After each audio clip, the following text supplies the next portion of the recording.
Hey there, this is Ron Cooks. I'm with Infinite Client. I am a managing partner with a real estate firm right here in the state of Texas.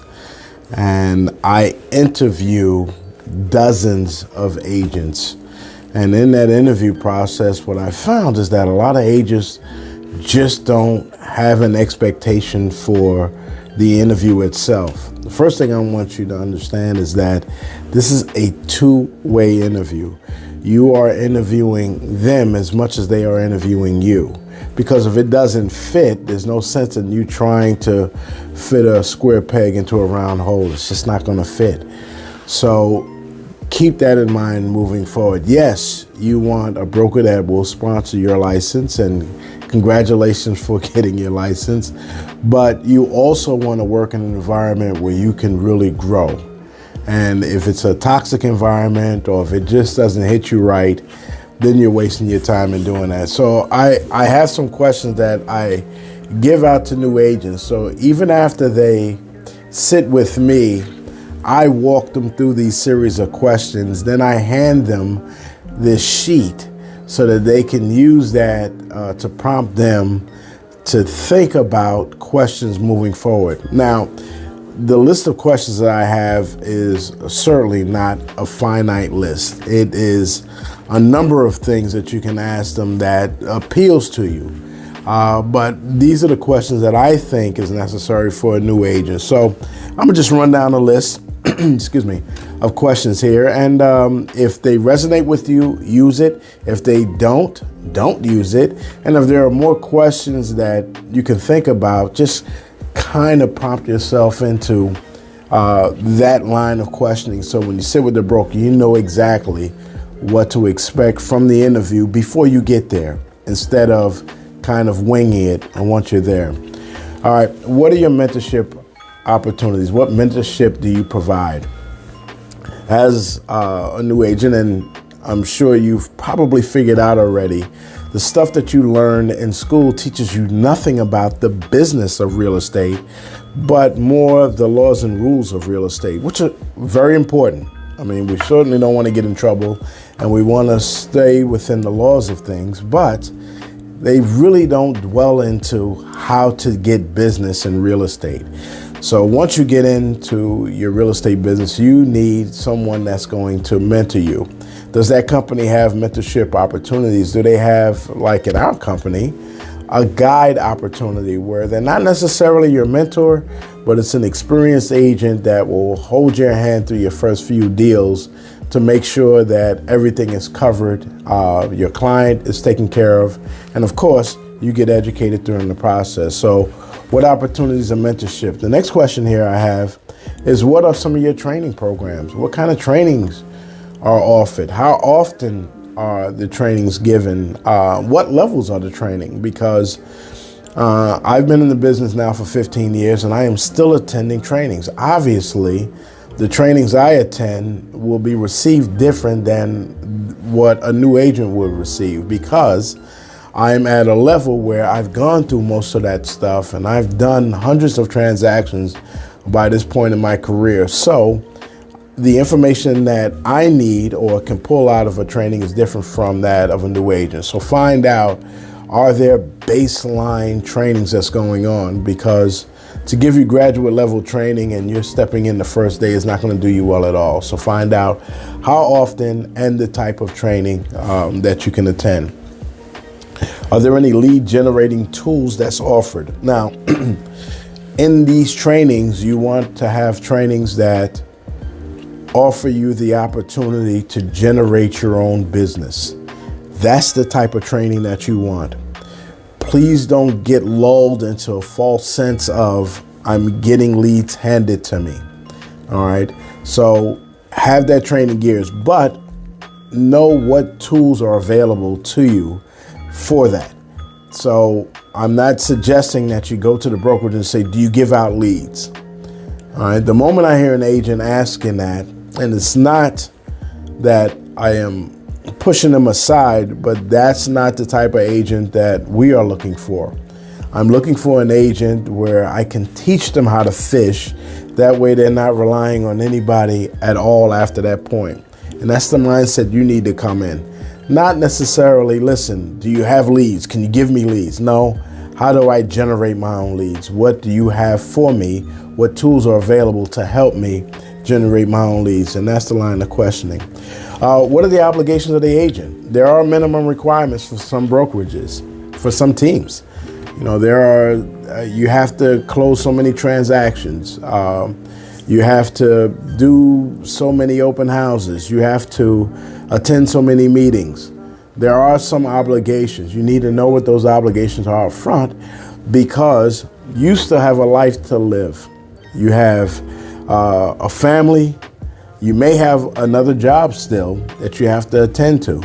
So you need to see whether or not those obligations are going to conflict with your normal way of life. So make sure you ask those questions up front so that you don't sign on with somebody, then find out that there are mandatory meetings every Wednesday morning at 10 o'clock when you're still doing a full-time job someplace and you just can't get away to do that. You want to know that up front. That way you can eliminate that option. Do you have any offices? And if you have an office, is this the office that I'm going to be operating out of? Because if you happen to join a national brand, for example, the office that you're interviewing out of may not be the office that you report to every day. And is that important for you? Do you need to have an office? Is there office space? Are there office fees involved? Is there space for you inside of that office? These are the questions that you need to ask, along with where's the office located. So keep that in mind. What is the administrative support? What kind of admin support am I going to get? There are a myriad of things that goes on with these transactions. Now, the bulk of our business is bringing in a customer, converting them into a client, working with them, getting them under contract, and then from contract to close. So do you have that support once it comes time to do all of that paperwork? Is there someone that checks? Is there a checking system? Is there a system to load up all of your documents so it can be processed?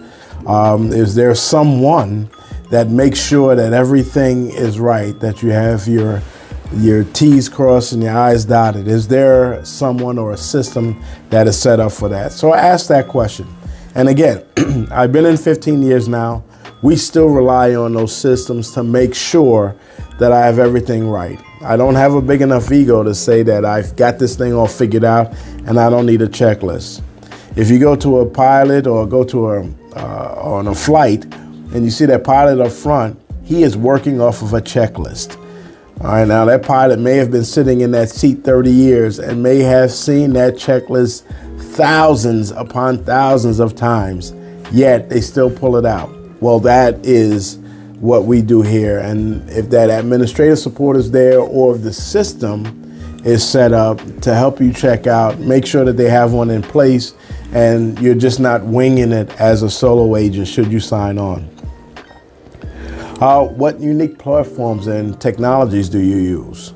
Are there websites? How does your website look? Does the website promote the agent? Does it promote the brokerage? Is this website used to try to generate leads? Or is this website used simply as a resume of you to get your information out?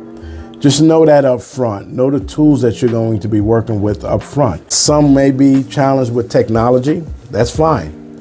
If you are challenged with technology and you find that the system that they're using is complex, you probably want to move on to a more simpler way of doing business with a company that does things a little less invasive as far as technology is concerned. So keep that in mind moving forward as well.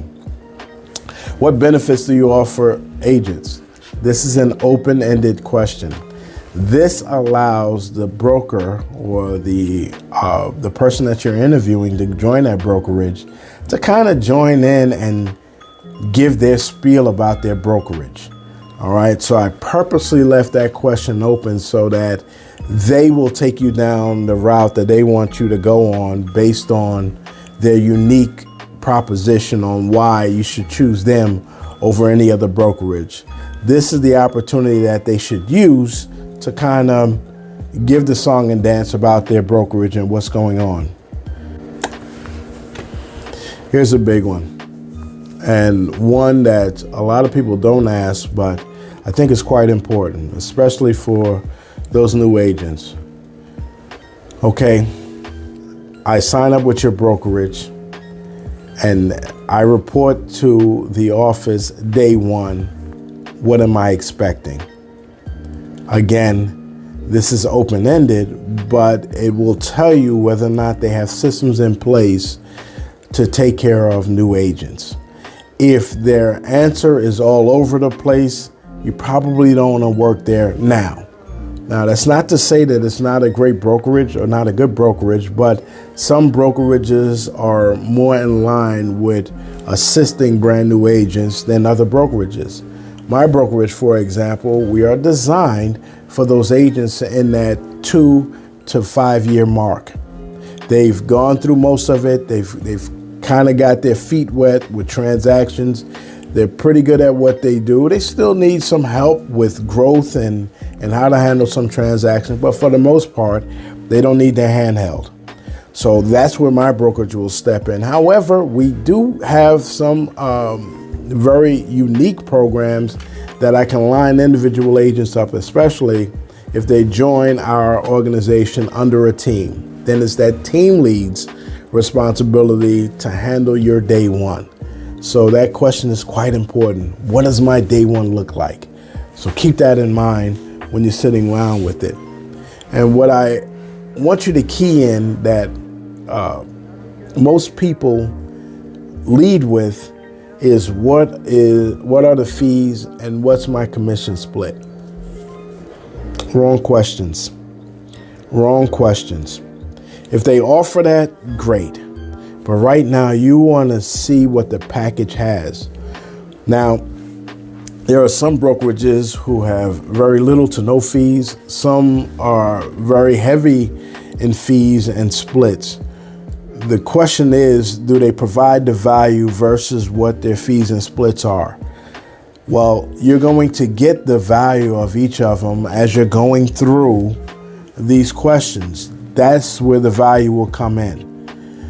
If it is a 50% split, a lot of people will run away for that. However, if they are training you, if they are providing leads for you, if they're giving you a desk, if they're giving you a website, if they're taking care of the marketing, if they're taking the brunt of the burden off of your shoulders as a new agent, so all you do is merely learn, you can earn while you're learning in that organization versus some organizations where you're not paying any commissions at all. Maybe you're paying a subscription fee every month and you have no guidance at all.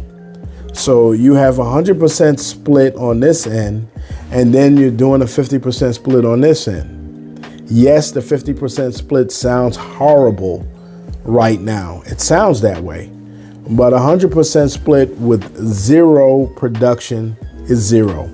I would rather learn and earn with the 50% than 100. All right, well, just a few questions to get you out there, to get your head rolling with respect to broker interview. Most importantly, I want you to go into these interviews prepared and having these questions ready to answer. Now, I have a very thorough in-processing brief when I talk to new agents about joining our brokerage. It's very detailed. And I normally lay everything out for them where I answer these questions for the agents themselves. And again, I give them this list of questions to have. But if you walk in and they have their presentation correct, all of these questions should be answered by that interviewer anyway. But if they are not, at least you have a place for which to start. All right, listen, once again, this is Ron Cooks. I'm with Infinite Client. Just something for you to think about. You enjoy this fantastic and wonderful career, and look for me for more information as we move forward. Bye.